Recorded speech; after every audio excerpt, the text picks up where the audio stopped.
श्रियं फलं देहि मे अस्मिन् प्रान्ते वर्षा प्राप्त्यर्थं पाडी पंट अभिवृद्धि द्वारा सस्य शांति सकल भूत भविष्यत् वर्तमान वर्तिष्यमान सकल शुभफल अवाप्ति अर्थम श्री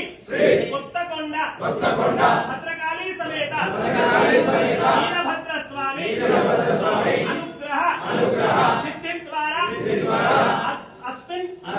दिवसे यथाशक्ति वरुण याग सकल सुधीष्यर्थम अस्मिन् नियोजितवर्गे सस्यस्यावयोग्यता सिद्ध्यर्थम सकल वर्ष प्राप्त्यर्थम यथाशक्ति संभविता क्रमेण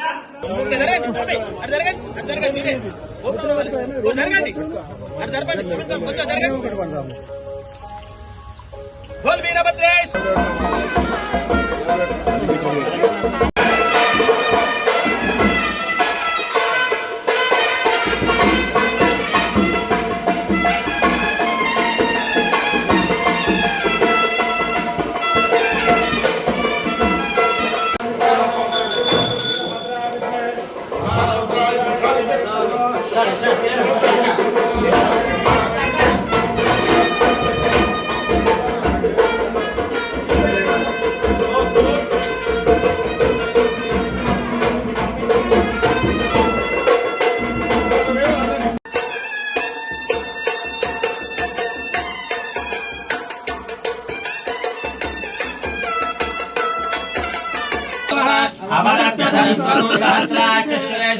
ओम नमो भगवते वीरभद्राय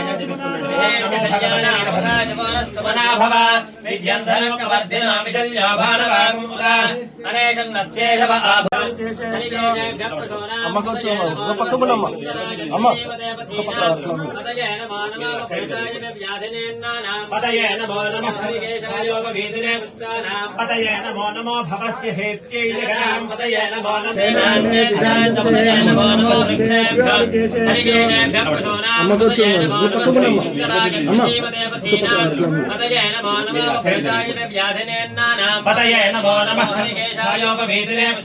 पतये नमो नमो भवस्य हेत्यै जगदां पतये नमो नमो रुद्राय क्षेत्राणां पतये नमो नमः स्तोताय हन्त्याय वनानां पतये नमो नमो रोहिताय पतये विश्वमेध्यक्ष वर्मो नमः महाचक्रलगाध्यक्ष नमः नमस्ते भगवन् विश्वेश्वराय महादेवाय त्र्यम्बकं नमस्ते भगवन् विश्वेश्वराय महादेवाय त्र्यम्बकं पतये नमो नमो केशयोपवीतरे पुष्टानां पतये नमो नमो भवस्य हेत्यै जगदां पतये नमो नमो रुद्राय क्षेत्राणां पतये नमो नमः सूचाय हंसाय वनानां पतये नमो नमः रोहिताय स्तपदे वृक्षाणां पतये नमो नमः భద్రకాళి సమేత శ్రీ కొత్తకొండ వీరభద్ర స్వామి మహిమత్వము మహిమగల దేవుడు. ఈ ప్రాంత ప్రజలందరికీ విశ్వాసం కలిగినటువంటి భగవంతుడు. ఇక్కడ వర్ణయాగం చేయడం ద్వారా ఈ ప్రాంతం అంతా సమృద్ధి వర్షాలతో పాడి పంటలతో ఆయురారోగ్యాలతో ఉండాలని అందరం కూడా కలిసి ఈరోజు 108 కలశాలతో అభిషేకం చేయడము, అదేవిధంగా యజ్ఞం చేయడము, తద్వారా భగవంతుణ్ణి ఈరోజు ఉన్నటువంటి ఎలినినో పరిస్థితుల్లో ఒకవైపు వర్షాలు పడాయని శాస్త్రవేత్తలు చెప్తున్నా ఈ సమాజం భగవంతుని మీద విశ్వాసం ఉన్న దృష్ట్యా యావత్ తెలంగాణలో కూడా అన్ని ప్రముఖ దేవాలయాల్లో వర్ణయాగాలు ఇతరత్ర పూజలు జరుగుతూ ఉన్నాయి. నేను హైదరాబాద్ ఇన్ఛార్జ్ మంత్రిగా హైదరాబాద్లో జరిగే బోనాల సందర్భంగా కూడా ఆ అమ్మవారిని ప్రార్థిస్తూ రోజు కూడా